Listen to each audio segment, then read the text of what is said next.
ಓಂ ಅಜ್ಞಾನತಿಮಿರಾಂಧಸ್ಯ ಜ್ಞಾನಾಂಜನಶಲಾಕಯಾ ಚಕ್ಷುರುನ್ಮೀಲಿತಂ ಯೇನ ತಸ್ಮೈ ಶ್ರೀಗುರವೇ ನಮಃ. ಶ್ರೀಚೈತನ್ಯಮನೋಭೀಷ್ಟಂ ಸ್ಥಾಪಿತಂ ಯೇನ ಭೂತಲೆ ಸ್ವಯಂ ರೂಪಾ ಕದಾ ಮಹ್ಯಂ ದದಾತಿ ಸ್ವಪದಾಂತಿಕಂ.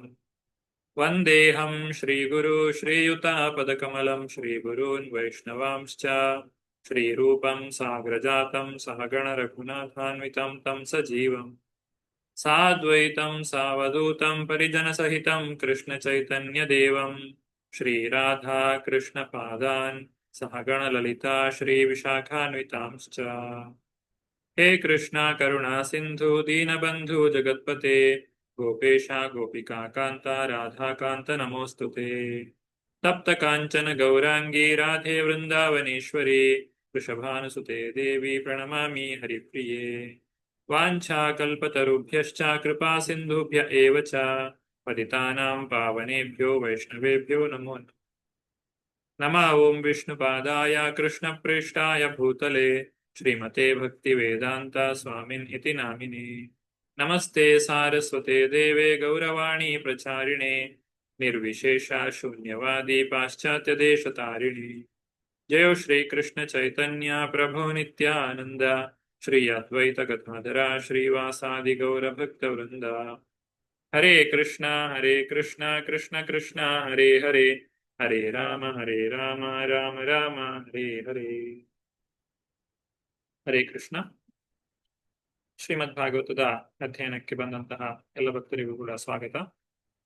ಇವತ್ತಿನ ದಿನ ನಾವು 3ನೆಯ ಸ್ಕಂದದ 17ನೇ ಅಧ್ಯಾಯವನ್ನ ನೋಡ್ಲಿಕ್ಕಿದ್ದೇವೆ.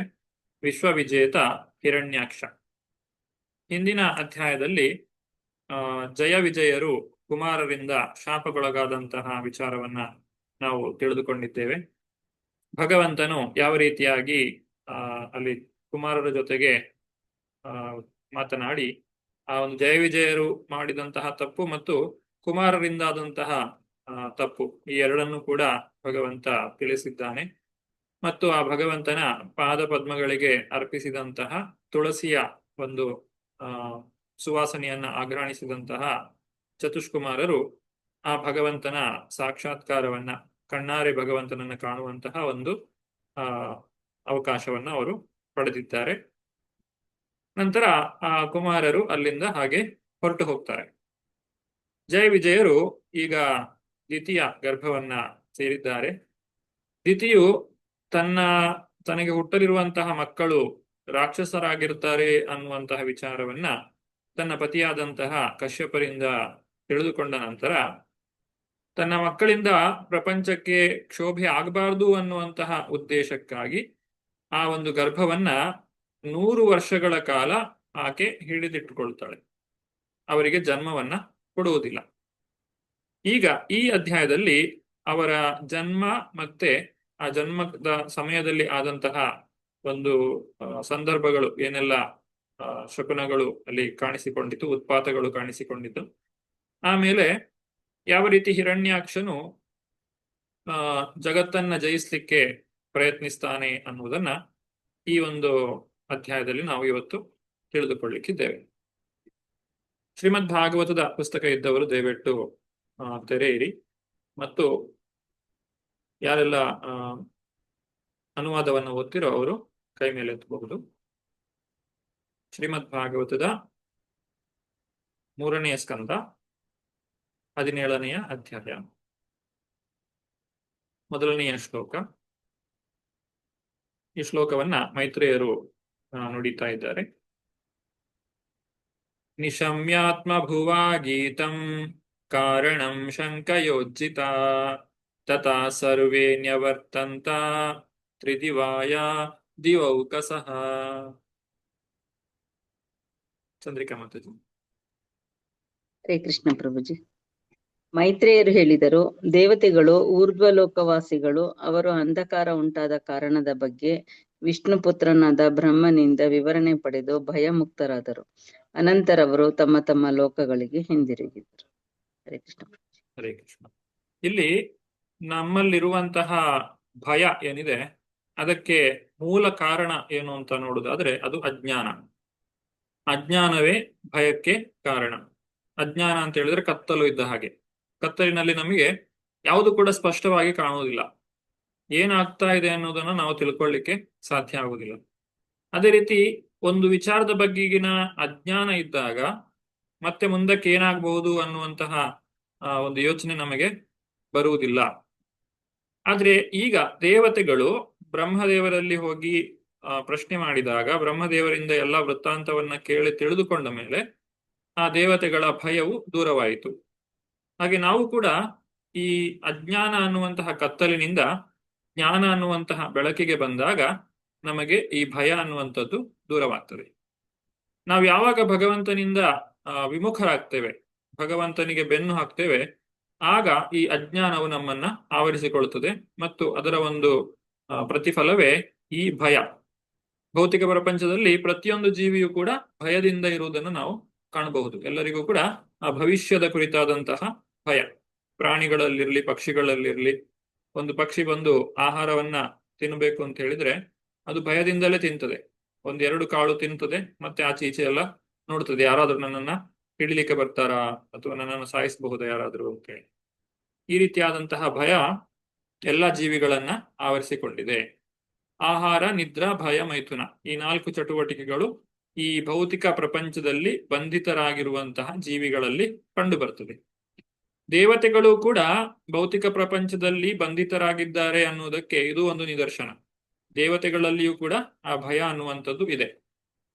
ಆದ್ರೆ ವ್ಯತ್ಯಾಸ ಏನು ಅಂತ ಹೇಳಿದ್ರೆ, ದೇವತೆಗಳಿಗೆ ಭಯವಾದಾಗ ಅಥವಾ ಈ ರೀತಿಯಾದಂತಹ ಅನುಮಾನಗಳು ಬಂದಾಗ ಅವರು ಸರಿಯಾದಂತಹ ಒಬ್ಬ ಅಧಿಕಾರಯುತ ವ್ಯಕ್ತಿ ಹತ್ರ ಹೋಗಿ ಅದಕ್ಕೆ ಪರಿಹಾರವನ್ನ ಕಂಡುಕೊಳ್ತಾರೆ.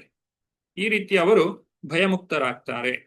ಇದು ದೇವತೆಗಳಿಗೂ ಇತರರಿಗೂ ಇರುವಂತಹ ಮುಖ್ಯವಾದಂತಹ ವ್ಯತ್ಯಾಸ. ಹೇಗೆ ಅರ್ಜುನನು ಶ್ರೀಕೃಷ್ಣನಲ್ಲಿ ಪ್ರಶ್ನೆಗಳನ್ನ ಕೇಳಿ ತನ್ನ ಎಲ್ಲ ಪ್ರಶ್ನೆಗಳಿಗೂ ಉತ್ತರವನ್ನ ಪಡೆದ ಮೇಲೆ ಅವನು ಅಜ್ಞಾನದಿಂದ ದೂರವಾಗಿ ತಾನು ಏನು ಮಾಡಬೇಕು ಅನ್ನೋದನ್ನ ಸ್ಪಷ್ಟವಾಗಿ ತಿಳಿದುಕೊಂಡಿದ್ದಾನೆ. ಈ ರೀತಿ ದೇವತೆಗಳು ಅಜ್ಞಾನವನ್ನ ಕಳೆದುಕೊಂಡಿದ್ದಾರೆ. 2ನೇ ಶ್ಲೋಕ.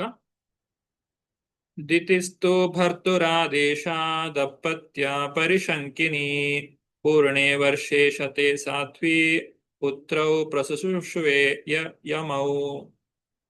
ಶುಭ ಆರ್ಮತಜಿ. ಹರೇ ಕೃಷ್ಣ ಪ್ರಭುಜಿ. ಅನುವಾದ. ತನ್ನ ಗರ್ಭದಲ್ಲಿರುವ ಮಕ್ಕಳಿಂದ ದೇವತೆಗಳು ತೊಂದರೆಗೊಳಗಾಗುತ್ತಾರೆಂದು ಸ್ವಾಧ್ವೀಮಣಿಯಾದ ದಿತಿಯು ಬಹು ಭೀತಿಗೊಂಡಿದ್ದಳು. ಅವಳ ಗಂಡನು ಅದೇ ಭವಿಷ್ಯ ನುಡಿದಿದ್ದನು. 100 ವರ್ಷಗಳ ಗರ್ಭಧಾರಣೆಯ ನಂತರ ಅವಳು ಅವಳಿ ಮಕ್ಕಳಿಗೆ ಜನ್ಮವಿತ್ತಳು. ಹರೇ ಕೃಷ್ಣ ಪ್ರಭುಜಿ. ಹರೇ ಕೃಷ್ಣ. ಈ ರೀತಿ ದಿತಿಯು ಮಕ್ಕಳಿಗೆ ಜನ್ಮವನ್ನ ಕೊಟ್ಟಾಗ ಎಲ್ಲ ಸುತ್ತಮುತ್ತ ಒಂದು ರೀತಿಯಾದಂತಹ ಉತ್ಪಾತಗಳು ಇರುವುದನ್ನ ಶ್ರೀಮದ್ ಭಾಗವತವು ನಮಗೆ ತಿಳಿಸಿಕೊಡ್ತದೆ. ಯಾವ ರೀತಿಯಾದಂತಹ ಉತ್ಪಾತಗಳು? ಈ ಮುಂದಿನ 3ನೆಯ ಶ್ಲೋಕದಿಂದ 15ನೆಯ ಶ್ಲೋಕದವರೆಗೆ ಯಾವೆಲ್ಲ ರೀತಿಯ ಉತ್ಪಾತಗಳು ಪ್ರಕೃತಿಯಲ್ಲಿ ಕಂಡುಬಂತು ಅನ್ನುವುದನ್ನ ನಾವು ಕಾಣಬಹುದು. 3ನೆಯ ಶ್ಲೋಕ. ಉತ್ಪಾತ ಬಹವಸ್ತತ್ರ ನೀಪೇತುರ್ಜಾಯಮಾನಯೋ ದಿವಿ ಭುವಿ ಅಂತರಿಕ್ಷೇ ಚ ಲೋಕಸ್ಯೋರುಭಯಾವಹ. ಉಮಾ ಕುಲಕರ್ಣಿ ಮಾತಾಜಿ. ಹರೇ ಕೃಷ್ಣ ಪ್ರಭುಜಿ. ಅನುವಾದ ಪ್ರಭುಪಾದರಿಂದ ಪ್ರಭುಪಾದ್ಗೆ ಜೈ.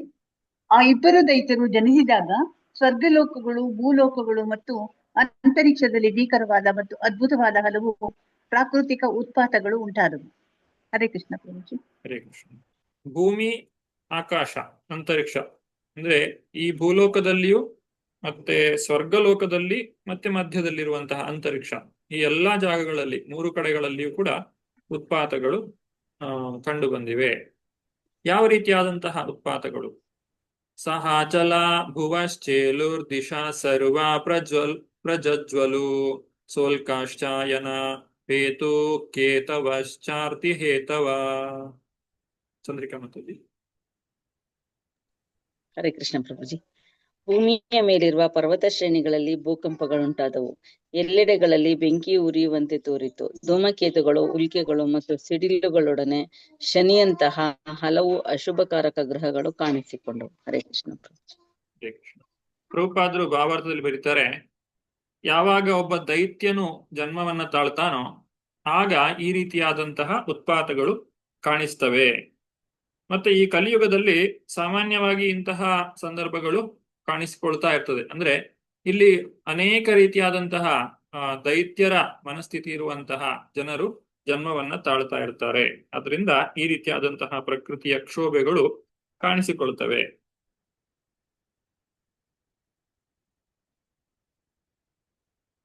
ವವೌ ವಾಯು ಸುದುರ್ಸ್ಪರ್ಶ ಉದ್ಗಾರ ನೀರಯನ್ಮುಹೋ ಉನ್ಮೂಲಯನ್ನಿಗ್ಗಪತೀನ್ ವಾತ್ಯಾನೀಕೋ ರಜೋಧ್ವಜ. ಉಮಾ ಕುಲಕರ್ಣಿ ಮಾತಾಡಿ. ಹರೇ ಕೃಷ್ಣ ಪ್ರಭುಜಿ. ಅನುವಾದ ಪ್ರಭುಪಾದರಿಂದ ಪ್ರಭುಪಾದಿದೆ. ಸ್ಪರ್ಶಕ್ಕೆ ಹೆಚ್ಚು ಅಹಿತಕರವಾಗುವಂತೆ ಗಾಳಿಗಳು ಬೀಸಿದವು. ಪುನಃ ಪುನಃ ಬುಸುಗುಡುತ್ತಾ ಭಾರಿ ಮರಗಳನ್ನು ಬುಡಮೇಲು ಮಾಡಿದವು. ಚಂಡಮಾರುತಗಳೇ ಅದರ ಸೈನ್ಯ, ಧೂಳಿನ ಮೋಡವೇ ಅದರ ಧ್ವಜಗಳಾಗಿದ್ದವು. ಹರೇ ಕೃಷ್ಣ ಪ್ರಭುಜಿ. ಈ ರೀತಿ ಅನೇಕ ಉತ್ಪಾತಗಳು ಕಂಡು ಬರ್ತದೆ. ಇಲ್ಲಿ ಗಾಳಿಯು ಬೀಸುವಾಗ ಅದು ಹಿತಕರವಾದಂತಹ ಗಾಳಿ ಆಗಿರಲಿಲ್ಲ, ಅಹಿತಕರವಾದಂತಹ ಗಾಳಿ, ಮರಗಿಡಗಳನ್ನೆಲ್ಲ ಬುಡಮೇಲು ಮಾಡುವಂತಹ ಚಂಡಮಾರುತಗಳು, ಧೂಳು ಇತ್ಯಾದಿಗಳು ಕಂಡು ಬಂದವು ಅಂತ ಹೇಳಿ ಇಲ್ಲಿ ಹೇಳ್ತಾ ಇದ್ದಾರೆ. ಜಗತ್ತಿನಾದ್ಯಂತ ಈ ಉತ್ಪಾತಗಳು ಆಗ್ತಿರುವಂತಹ ಸಂದರ್ಭವನ್ನ ಇಲ್ಲಿ ಶ್ರೀಲ ಪ್ರಭುಪಾದರು ಕೂಡ ಭಾವಾರ್ಥದಲ್ಲಿ ವಿವರಿಸ್ತಾ ಇದ್ದಾರೆ. ಅಂದ್ರೆ ಈಗಲೂ ಕೂಡ ಈ ರೀತಿಯಾದಂತಹ ಅನೇಕ ಕಾರ್ಯಗಳು, ಅನೇಕ ಉತ್ಪಾತಗಳು ಕಾಣಿಸ್ತಾ ಇರ್ತವೆ. ದೈತ್ಯ ಸದೃಶ ಜನರ ಸಂಖ್ಯೆ ಹೆಚ್ಚಾಗುತ್ತಿದೆ ಎಂದು ತಿಳಿಯಬೇಕು ಇದನ್ನೆಲ್ಲ ನೋಡುವುದರಿಂದಾಗಿ. ಆದ್ರಿಂದ ಪ್ರಾಕೃತಿಕ ಗೊಂದಲಗಳು ಆಗುತ್ತಿವೆ ಎಂದು ಅರ್ಥ ಮಾಡಿಕೊಳ್ಳಬೇಕು.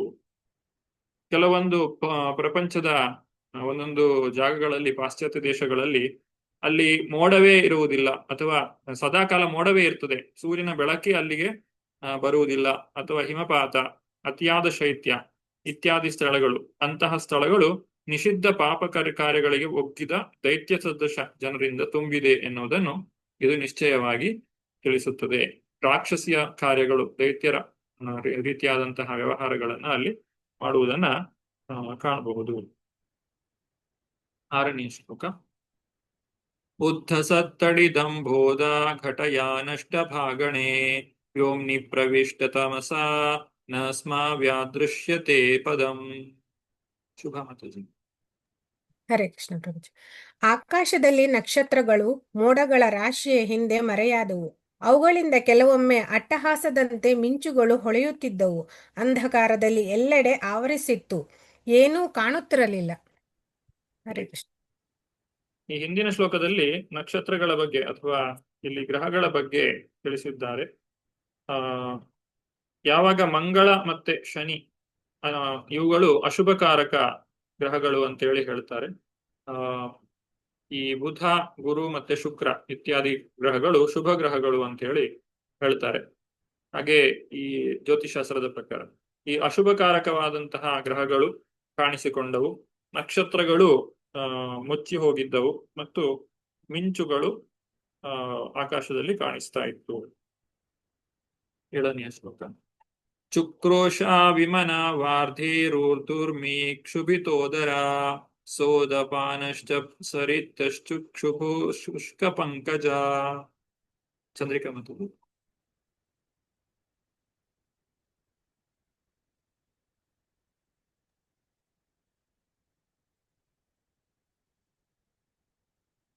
ಅನ್ಮ್ಯೂಟ್ ಮಾಡ್ಕೊಳ್ಳಿ. ಪ್ರಭುಜಿ. ತನ್ನ ಭಾರಿ ಎತ್ತರದ ಅಲೆಗಳಿಂದ ಸಾಗರವು ದುಃಖಗೊಂಡಂತೆ ಭೋರ್ಗರೆಯಿತು. ಸಮುದ್ರ ಜೀವಿಗಳಲ್ಲೂ ಕ್ಷೋಭೆಯುಂಟಾಯಿತು. ನದಿಗಳು, ಸರೋವರಗಳು ಕ್ಷೋಭೆಗೊಳಗಾದವು. ಕಮಲಗಳು ಬಾಡಿದವು. ಹರೇ ಕೃಷ್ಣ ಪ್ರಭುಜಿ. ಇಲ್ಲಿ ಇದೆಲ್ಲ ಪ್ರಕೃತಿಯಲ್ಲಿ ಆದಂತಹ ಬದಲಾವಣೆಗಳನ್ನ ತಿಳಿಸಿದ್ದಾರೆ.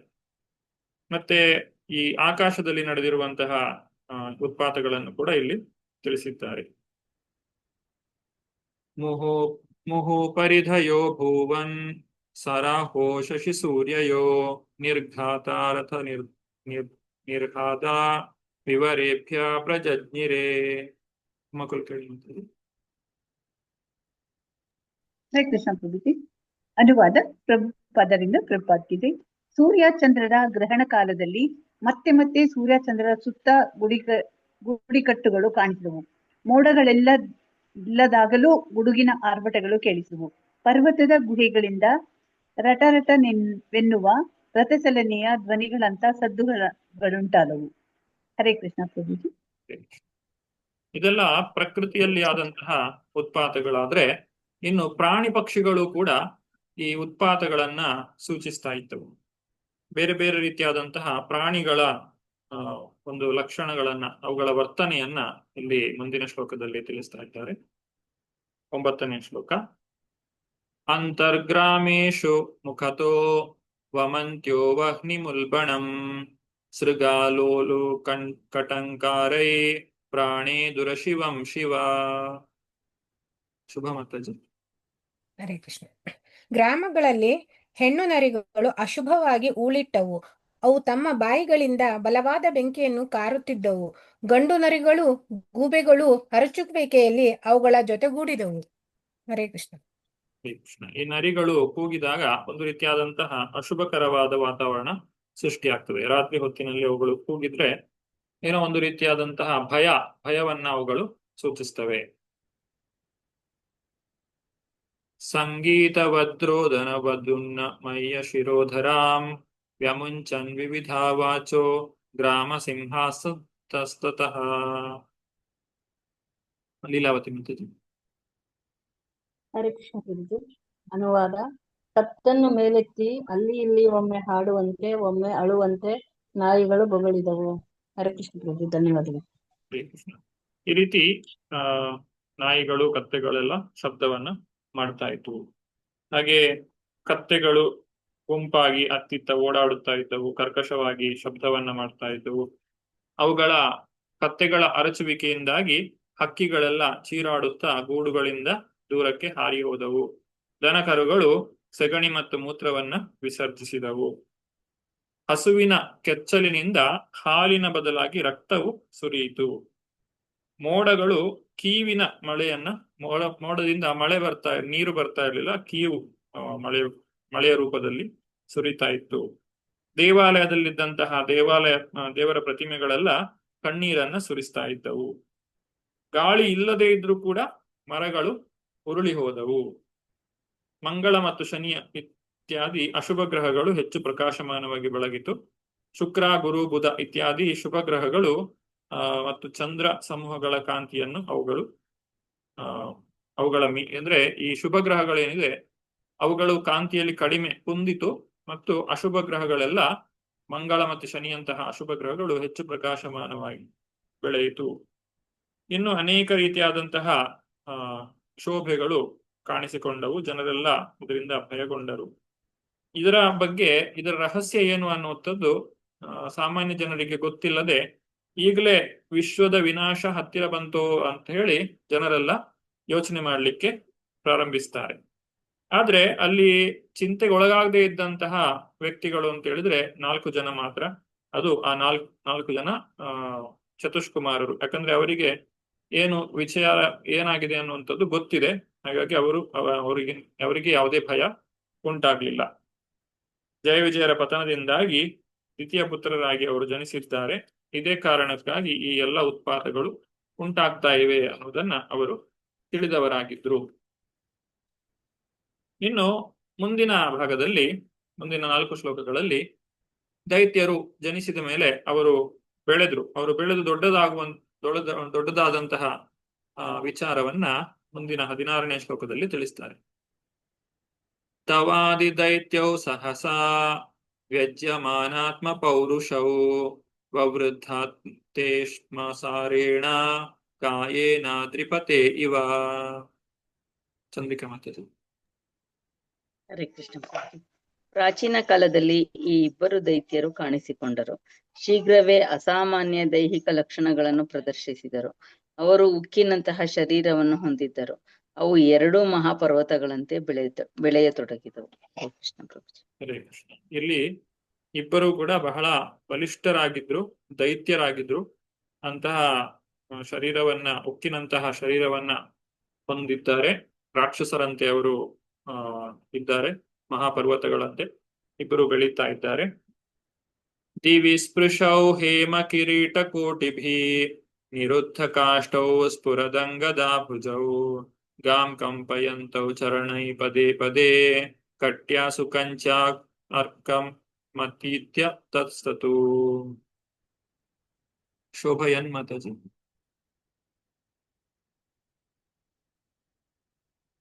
ಹರೇ ಕೃಷ್ಣ ಪ್ರಭುಜಿ. 17 ಅನುವಾದ. ಅವರ ಶರೀರಗಳು ಅತಿ ಎತ್ತರವಾಗಿ ಬೆಳೆದವು. ಅವರು ತಮ್ಮ ಸುವರ್ಣ ಕಿರೀಟಗಳ ತುದಿಯಿಂದ ಆಕಾಶವನ್ನೇ ಚುಂಬಿಸುವಂತೆ ತೋರುತ್ತಿತ್ತು. ಅವರು ಎಲ್ಲಾ ದಿಕ್ಕುಗಳನ್ನು ಮರೆಮಾಡಿದರು. ನಡೆಯುತ್ತಿದ್ದಾಗ ಪ್ರತಿ ಹೆಜ್ಜೆಗೂ ಭೂಮಿ ನಡುಗಿತು.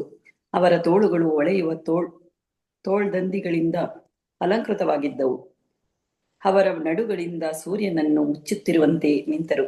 ಅವರು ಸೊಂಟಗಳಿಗೆ ಉತ್ತಮವಾದ ಹಾಗೂ ಸುಂದರವಾದ ನಡುಪಟ್ಟಿಗಳನ್ನು ಕಟ್ಟಿದ್ದರು. ಧನ್ಯವಾದ ಪ್ರಭುಜಿ. ಹರೇ ಕೃಷ್ಣ. ಹರೇ ಕೃಷ್ಣ.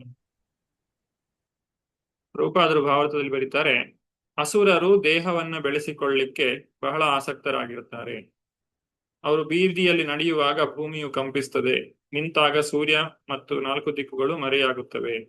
ಬಲಿಷ್ಠ ಶರೀರದ ಜನಾಂಗವಿರುವಂತಹ ದೇಶವೇ ಜಗತ್ತಿನ ರಾಷ್ಟ್ರಗಳಲ್ಲಿ ಬಹಳ ಮುಂದುವರಿದಿದೆ ಎಂದು ಭೌತಿಕವಾಗಿ ಪರಿಗಣಿಸಲಾಗುವುದು. ಈ ಪ್ರಭುಪಾದರು ಈ ಒಂದು ಜಯ ವಿಜಯರ ಅಥವಾ ಈ ಹಿರಣ್ಯಾಕ್ಷ ಹಿರಣ್ಯಕಶಿಪು ಇವರ ವೃತ್ತಾಂತವನ್ನ ಈಗ ಪ್ರಸ್ತುತವಾದಂತಹ ಕಲಿಯುಗಕ್ಕೆ ಹೋಲಿಕೆ ಮಾಡಿ ತಿಳಿಸ್ತಾ ಇದ್ದಾರೆ. 18ನೇ ಶ್ಲೋಕ. ಪ್ರಜಾಪತಿರ್ನಾಮ ತಯೋರಕಾರ್ಷಿತ್ಯ ಪ್ರಾಕ್ ಸ್ವದೇಹ ತ್ಯಮಯೋರಂ ಜಾಯತ ತಂ ವೈ ಹಿರಣ್ಯಕಶಿಪುಂ ವಿದು ಪ್ರಜಾ ಯಂ ತಂ ಹಿರಣ್ಯಕ್ಷಮ ಸೂತ ಸಾಗ್ರತ. ಉಮಾ ಕುಲಕರ್ಣಿ. ಹರೇ ಕೃಷ್ಣ ಪ್ರಭು. ಅನುವಾದ ಪ್ರಭುಪಾದರಿಂದ ಪ್ರಭುಪಾದಿದೆ. ಜೀವಿಗಳ ಸೃಷ್ಟಿಕರ್ತ ಕಶ್ಯಪ ಪ್ರಜಾಪತಿಯು ತನ್ನ ಅವಳಿ ಮಕ್ಕಳಿಗೆ ಹೆಸರಿಟ್ಟನು. ಮೊದಲು ಹುಟ್ಟಿದವನಿಗೆ ಹಿರಣ್ಯಾಕ್ಷನೆಂದು ಹೆಸರಿಟ್ಟನು. ದ್ವಿತೀಯ ಗರ್ಭದಲ್ಲಿ ಮೊದಲು ಸೇರಿದವನಿಗೆ ಹಿರಣ್ಯಕಶಿಪು ಎಂದು ಹೆಸರಿಟ್ಟನು. ಹರೇ ಕೃಷ್ಣ ಪ್ರಭುಜಿ. ಹರೇ ಕೃಷ್ಣ. ಇಲ್ಲಿ ಇಬ್ಬರಿಗೂ ಕೂಡ ಮೊದಲನೆಯವರು ಅಂತಲೇ ಹೇಳ್ತಾರೆ. ಹಿರಣ್ಯಾಕ್ಷ ಮೊದಲು ಹುಟ್ಟಿದವನು, ಅಂದ್ರೆ ಮೊದಲು ಈ ಭೂಮಿಗೆ ಬಂದವನು ಹಿರಣ್ಯಾಕ್ಷ. ಹಿರಣ್ಯಕಶಿಪು ಮೊದಲು ಗರ್ಭಧಾರಣೆ ಆದದ್ದು ಹಿರಣ್ಯಕಶಿಪುವಿಗೆ. ಅಂದ್ರೆ ಹಿರಣ್ಯಕಶಿಪು ಇಲ್ಲಿ ಪಿಂಡ ಸಿದ್ಧಿ ಸಪ್ರಮಾಣ ವೈದಿಕ ಸಾಹಿತ್ಯ, ಅದರಲ್ಲಿ ಗರ್ಭಧಾರಣೆಯ ವೈಜ್ಞಾನಿಕ ಅರಿವನ್ನ ತಿಳಿಸಲಾಗಿದೆ.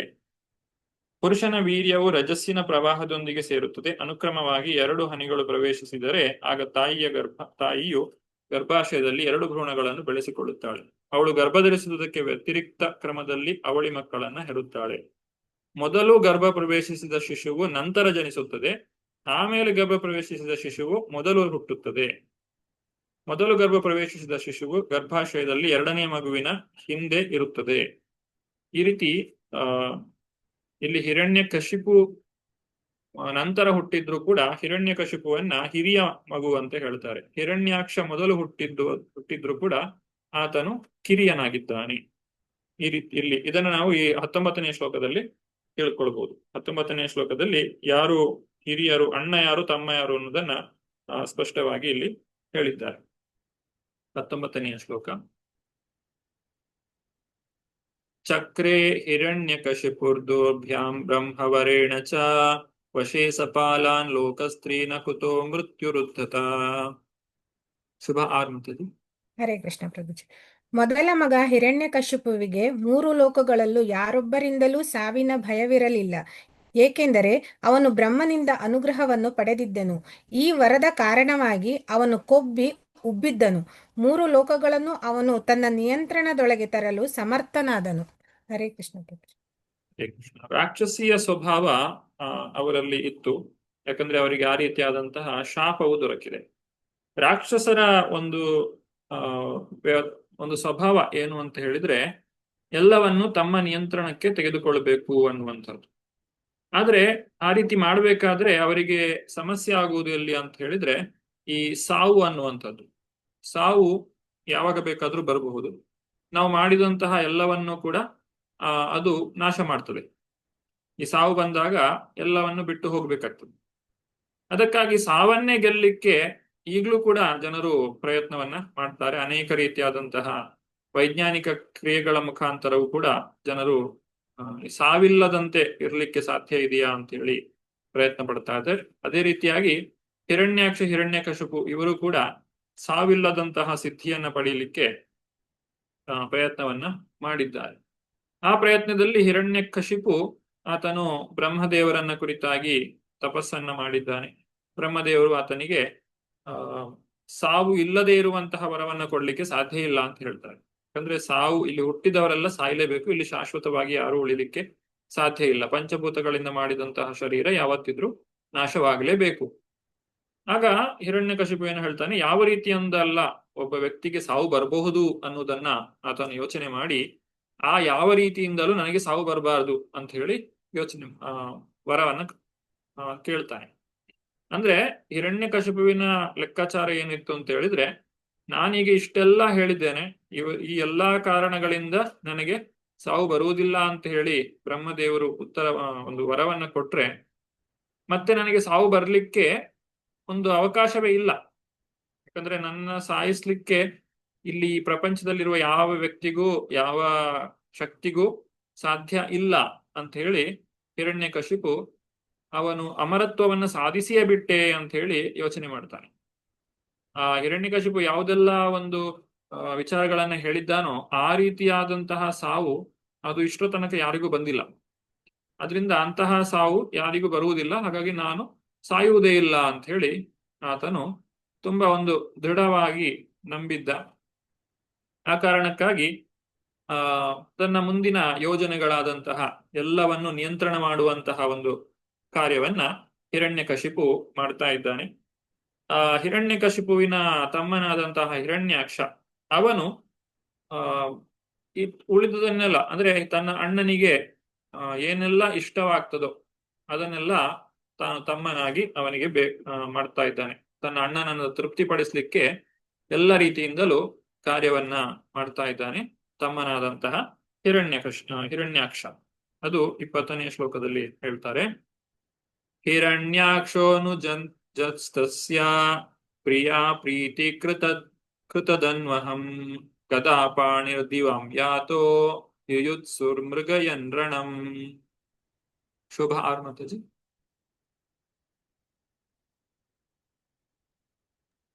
ಹರೇ ಕೃಷ್ಣ ಪ್ರಭುಜಿ. ಅವನ ಹಿರಿಯ ಸಹೋದರ ಹಿರಣ್ಯಾಕ್ಷನು ತನ್ನ ಕಾರ್ಯಗಳಿಂದ ಅಣ್ಣನನ್ನು ತೃಪ್ತಿಪಡಿಸಲು ಸದಾ ಸಿದ್ಧನಾಗಿದ್ದನು. ಹಿರಣ್ಯಾಕ್ಷನು ಹಿರಣ್ಯಕಶಿಪುವಿನ ತೃಪ್ತಿಗಾಗಿ ಯುದ್ಧೋತ್ಸಾಹದೊಂದಿಗೆ ಗದೆಯನ್ನು ಹೆಗಲೇರಿಸಿ ಬ್ರಹ್ಮಾಂಡವನ್ನೇ ಸುತ್ತಿದನು. ಹರೇ ಕೃಷ್ಣ ಪ್ರಭುಜಿ. ಹಿರಣ್ಯಾಕ್ಷನಿಗೆ ಈಗ ಯುದ್ಧೋತ್ಸಾಹ, ಯುದ್ಧವನ್ನ ಮಾಡಬೇಕು ಅಂತ ಹೇಳಿ. ಆದ್ರೆ ಯುದ್ಧವನ್ನ ಮಾಡಬೇಕು ಅಂತ ಹೇಳಿದ್ರೆ ತನಗೊಬ್ಬ ಪ್ರತಿಸ್ಪರ್ಧಿ ಇರಬೇಕು, ಒಬ್ಬ ಯುದ್ಧ ಮಾಡ್ಲಿಕ್ಕೆ ಸಿದ್ಧನಾಗಿರ್ಬೇಕು. ಯುದ್ಧ ಮಾಡ್ಲಿಕ್ಕೆ ಯಾರ ಜೊತೆ ಯಾವ್ದು ಯುದ್ಧ ಮಾಡ್ಲಿಕ್ಕೆ ಅಂತ ಹೋದಾಗ ತನ್ನ ಎದುರಾಳಿ ತನ್ನ ಎದುರು ಶಸ್ತ್ರವನ್ನೇ ಎತ್ತದೇ ಇದ್ರೆ ಅಥವಾ ಯಾವುದೇ ಒಂದು ಪ್ರತಿರೋಧವನ್ನು ತೋರಿಸದೇ ಇದ್ರೆ ಅವರ ಜೊತೆ ಯುದ್ಧ ಮಾಡ್ಲಿಕ್ಕೆ ಆಗೋದಿಲ್ಲ. ಹಾಗಾಗಿ ತನಗೆ ಸರಿಯಾದಂತಹ ಒಬ್ಬ ಪ್ರತಿಸ್ಪರ್ಧಿ ಯಾರು ಸಿಗ್ತಾರೆ ಅಂತ ಹೇಳಿ ಹುಡುಕ್ತಾ ಅವನು ಎಲ್ಲ ಪ್ರಪಂಚವನ್ನೇ ಬ್ರಹ್ಮಾಂಡವನ್ನೇ ಸುತ್ತುತ್ತಾ ಇದ್ದಾನೆ. ಹೇಗೆ ಹಿರಣ್ಯಾಕ್ಷನ ಯುದ್ಧೋತ್ಸಾಹದಿಂದ ಆತನು ಏನೆಲ್ಲ ಮಾಡಿದ ಅನ್ನೋದನ್ನ ಮುಂದಿನ 7 ಶ್ಲೋಕಗಳಲ್ಲಿ 20ರಿಂದ 26ನೇ ಶ್ಲೋಕದಲ್ಲಿ ತಿಳಿಸ್ತಾ ಇದ್ದಾರೆ. ಅವನು ಹಾಗೆ ಹುಡುಕ್ತಾ ಇಡೀ ಬ್ರಹ್ಮಾಂಡವನ್ನ ಸುತ್ತುತ್ತಾ ಹೋಗ್ತಾನೆ. ಪ್ರಭುಪಾದರು ಭಾವಾರ್ಥದಲ್ಲಿ ಬರೀತಾರೆ, ಇಂದ್ರಿಯಗಳು ತೃಪ್ತಿ ಹೊಂದಲಿಕ್ಕೋಸ್ಕರ ಈ ರಾಕ್ಷಸರು ಇಂತಹ ಕಾರ್ಯಗಳನ್ನೆಲ್ಲ ಮಾಡ್ತಾರೆ.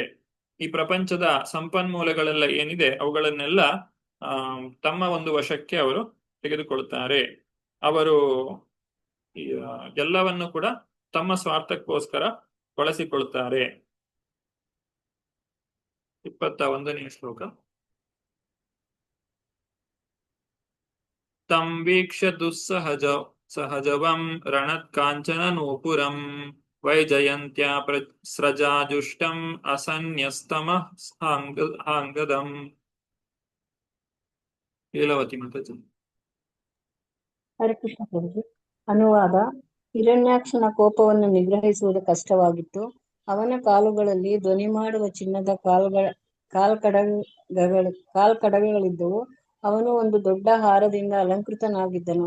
ಮಹಾ ಗದೆಯೊಂದನ್ನು ಭುಜ ಒಂದರ ಮೇಲೆ ಇರಿಸಿಕೊಂಡಿದ್ದನು. ಹರೇ ಕೃಷ್ಣ ಪ್ರಭುಜಿ. ಹರೇ ಕೃಷ್ಣ.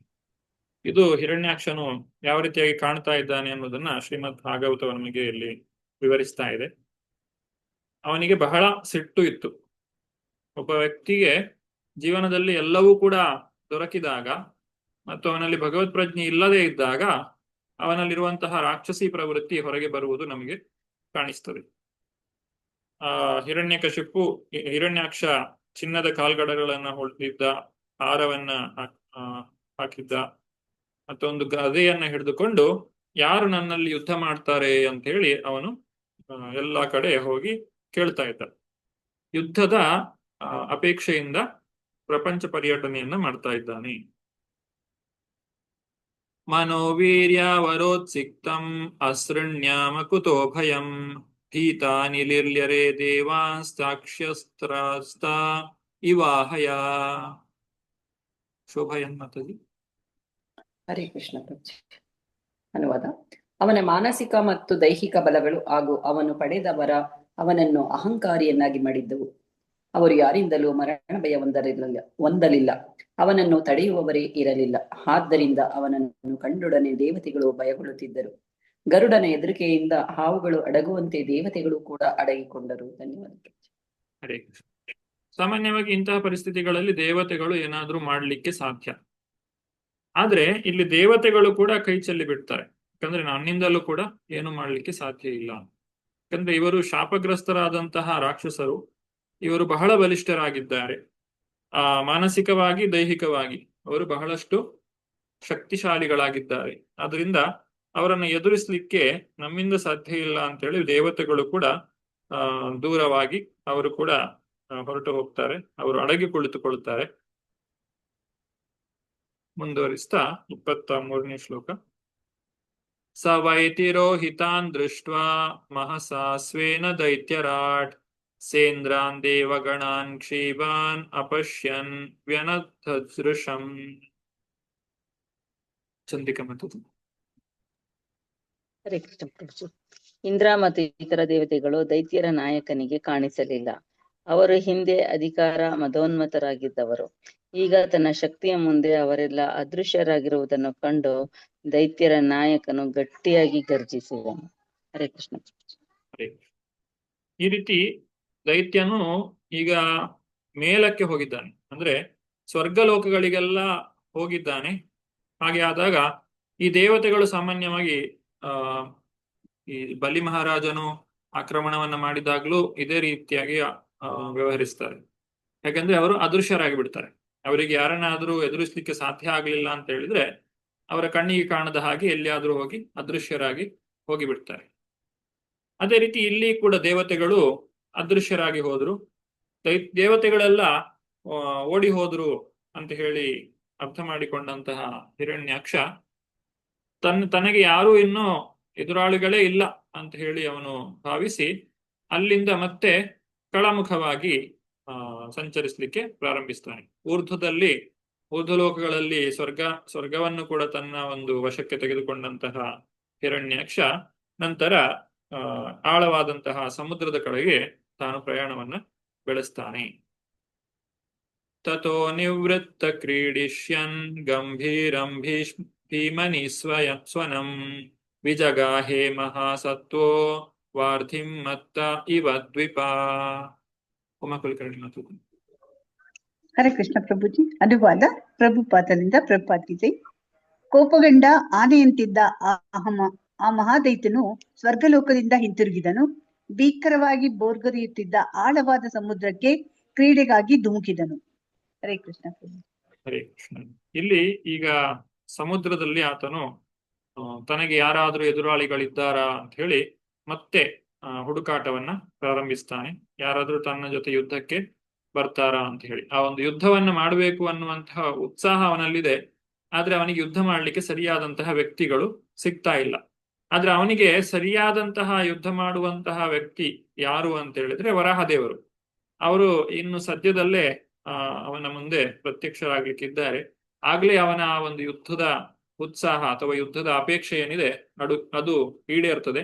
ಹಾಗೆ ಆ ಒಂದು ದೈತ್ಯನ ಸಂಹಾರವು ಕೂಡ ಅದರ ಜೊತೆಗೆ ನಡೆಯುತ್ತದೆ.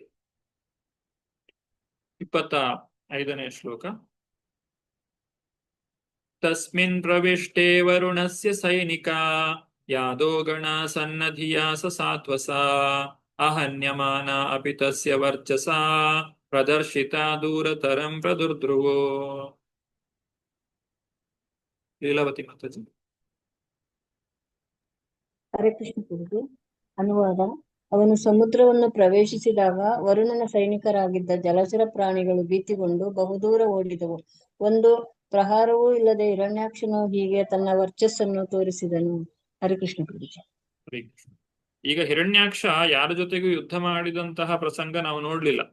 ಅವನನ್ನು ನೋಡ್ತಾ ಇದ್ದ ಹಾಗೆ ಎಲ್ರೂ ಓಡಿ ಹೋಗ್ತಾ ಇದ್ದಾರೆ. ಹಾಗಾಗಿ ಮುಂದಕ್ಕೆ ಏನಾಗ್ತದೆ ಅನ್ನೋದನ್ನ ನೋಡೋಣ. 26. ಸಾ ವರ್ಷ ಪೂಗಾನುಧದೌ ಮಹಾಬಲಶ್ಚರನ್ ಮಹೋರ್ವೀಂಚ್ವನ್ಸ ನೇರಿತಾನ್ ಮುಹೋ ಮೌರ್ವ್ಯಾಭಿಜಗ್ನೆ ಗದಯಾ ವಿಭಾವರಿ ಮಾಸೇದಿ ವಾಂಸ್ತಾತ ಪುರೀಂ ಪ್ರಚೇತಸ.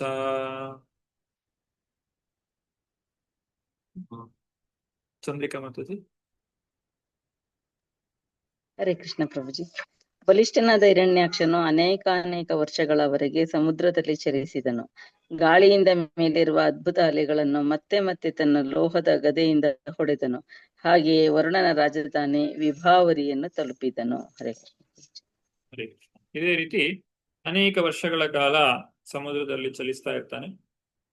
ಸಮುದ್ರದ ಅಲೆಗಳಿಗೆ ಅವನು ಹೊಡೆಯುತ್ತಾ ಇದ್ದಾನೆ. ಅಲೆಗಳ ಜೊತೆ ಯುದ್ಧವನ್ನ ಮಾಡ್ತಾ ಇದ್ದಾನೆ. ಕೊನೆಗೆ ಅವನು ಹೋಗಿ ಸೇರಿದ್ದು ವರುಣನ ರಾಜಧಾನಿಯಾದಂತಹ ವಿಭಾವರಿಯಲ್ಲಿ. ಅಲ್ಲಿ ವರುಣ ದೇವರನ್ನ ಆತನು ಕಾಣ್ತಾನೆ. ವರುಣ ದೇವರಲ್ಲಿ ಆತನು ಈಗ ಯುದ್ಧದ ಭಿಕ್ಷೆಯನ್ನ ಬೇಡ್ತಾನೆ. ವರುಣ ಮತ್ತು ಹಿರಣ್ಯಾಕ್ಷರ ಒಂದು ಸಂಭಾಷಣೆಯನ್ನ ನಾವು ಮುಂದಿನ ಶ್ಲೋಕಗಳಲ್ಲಿ ಕಾಣಬಹುದು. ಮುಂದಿನ 4 ಶ್ಲೋಕಗಳಲ್ಲಿ. ತತ್ರೋಪಲಭ್ಯ ಸುರಲೋಕಪಾಲಕಂ ಯಾದೋ ಗಣಾನ್ ವೃಷಭಂ ಪ್ರಚೇತಸಂ ಸ್ಮಯನ್ ಪ್ರಲುಬ್ಧಂ ಪ್ರಣಿಪತ್ಯ ನೀಚವಾ ಜಗಾದಮೇ ದೇಹಧಿರಾಜ ಸಂಯುಗಂ. ಉಮಾಕುಲಕರ್ಣಿ ಮಾತಾಜಿ. ಹರೇ ಕೃಷ್ಣ ಪ್ರಭುಜಿ. ಅನುವಾದ ಪ್ರಭುಪಾದರಿಂದ ಪ್ರಭುಪಾದಿದೆ. ವಿಭಾವರಿಯು ವರುಣನ ಮನೆ. ವರುಣನು ಜಲಚರ ಜೀವಿಗಳ ಪ್ರಭು, ವಿಶ್ವದ ಕೆಳ ಪ್ರಾಂತಗಳ ಪಾಲಕ. ದೈತ್ಯರು ಸಾಮಾನ್ಯವಾಗಿ ಅಲ್ಲಿಯೇ ವಾಸಿಸುತ್ತಾರೆ. ಅಲ್ಲಿ ಹಿರಣ್ಯಾಕ್ಷನು ನೀಚ ಕುಲದಲ್ಲಿ ಹುಟ್ಟಿದ ಮಾನವನಂತೆ ವರುಣನ ಪಾದಗಳ ಮೇಲೆ ಬಿದ್ದನು. ಅವನನ್ನು ಹಾಸ್ಯ ಮಾಡುವಂತೆ ನಗುತ್ತಾ, ಹೇ ಪರಮಪ್ರಭು, ನನಗೆ ಯುದ್ಧಕ್ಕೆ ಭಿಕ್ಷೆ ನೀಡು ಎಂದನು. ಹರೇ ಕೃಷ್ಣ. ಇಲ್ಲಿ ಹಿರಣ್ಯಾಕ್ಷ ವರುಣನ ಕಾಲಿಗೆ ಬಿದ್ದ ಅಂತ ಹೇಳಿದ್ರೆ ಅವನು ಶರಣಾದ ಅಂತ ಹೇಳಿ ಅರ್ಥ ಅಲ್ಲ. ಆತನು ಒಂದು ರೀತಿಯಾದಂತಹ ವ್ಯಂಗ್ಯವನ್ನ ಆಡ್ತಾ ಇದ್ದಾನೆ. ದಯವಿಟ್ಟು ನನಗೆ ಯುದ್ಧದ ಭಿಕ್ಷೆಯನ್ನ ಕೊಡಿ, ಅಂದ್ರೆ ತನ್ನ ಜೊತೆ ಯುದ್ಧವನ್ನ ಮಾಡಿ ಅಂತ ಹೇಳಿ ಈ ದೈತ್ಯನು ಕೇಳ್ತಾ ಇದ್ದಾನೆ. ಅಂದ್ರೆ ಮುಂದಕ್ಕೆ ಯುದ್ಧವನ್ನ ಆತನು ನಿರೀಕ್ಷಿಸ್ತಾ ಇದ್ದಾನೆ.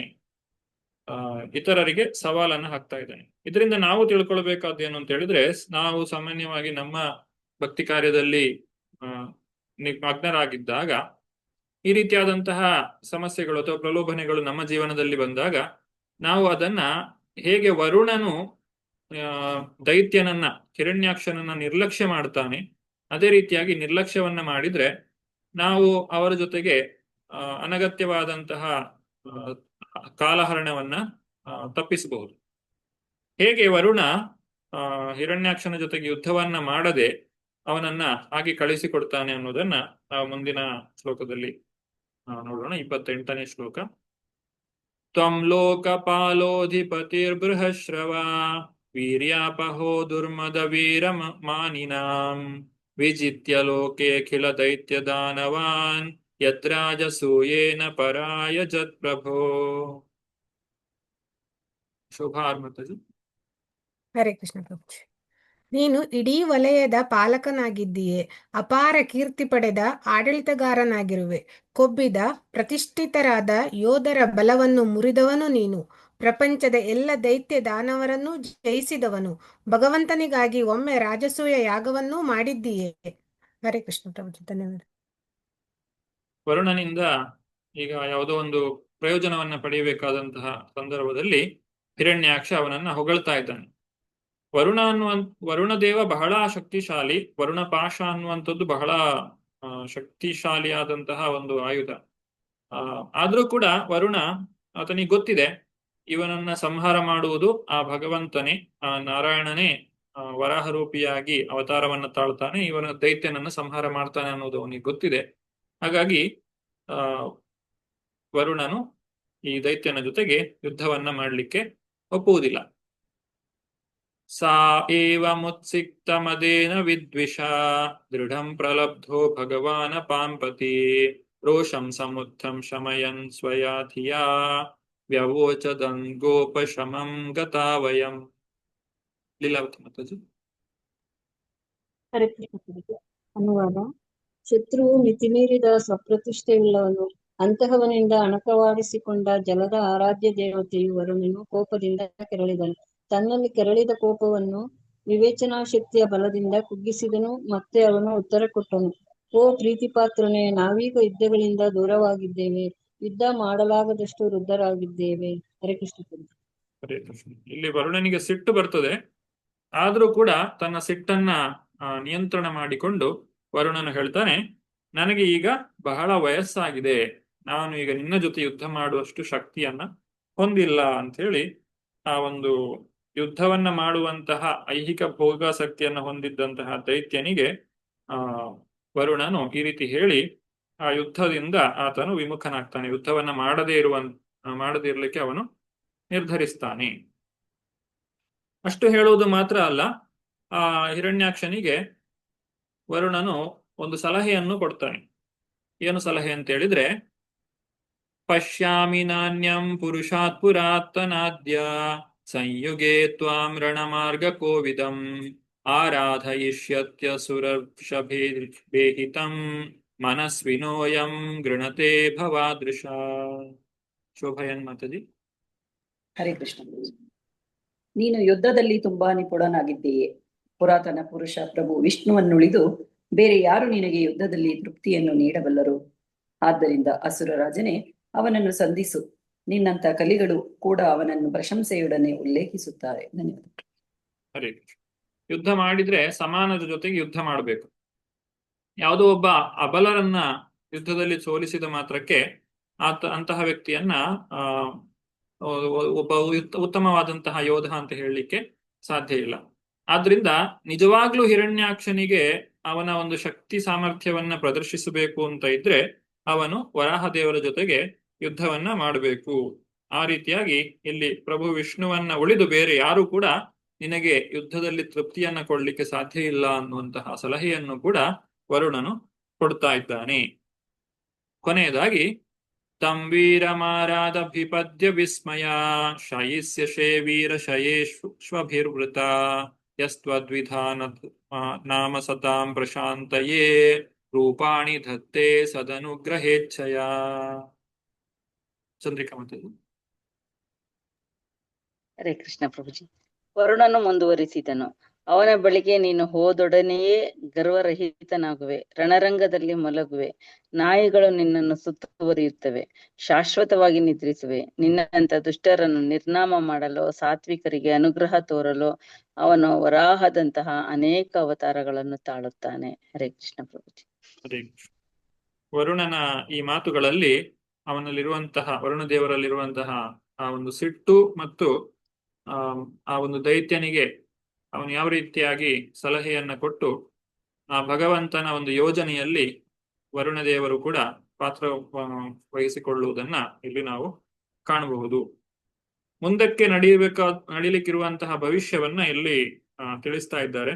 ಹೇಗೆ ಆ ಒಂದು ಹಿರಣ್ಯಾಕ್ಷನು ಯುದ್ಧ ಭೂಮಿಯಲ್ಲಿ ಅವನು ಶರೀರವನ್ನ ಕಳೆದುಕೊಳ್ತಾನೆ ಅಥವಾ ತನ್ನ ಪ್ರಾಣವನ್ನ ಕಳೆದುಕೊಳ್ತಾನೆ ಮತ್ತು ನಾಯಿಗಳು ಅವನನ್ನು ಸುತ್ತುವರಿಯುತ್ತದೆ, ಶಾಶ್ವತವಾಗಿ ನಿದ್ರಿಸ್ತಾನೆ, ಅಂತಹ ದುಷ್ಟನ ನಿರ್ನಾಮವಾಗ್ತದೆ ಅನ್ನುವುದನ್ನ ಇಲ್ಲಿ ತಿಳಿಸ್ತಾ ಇದ್ದಾರೆ.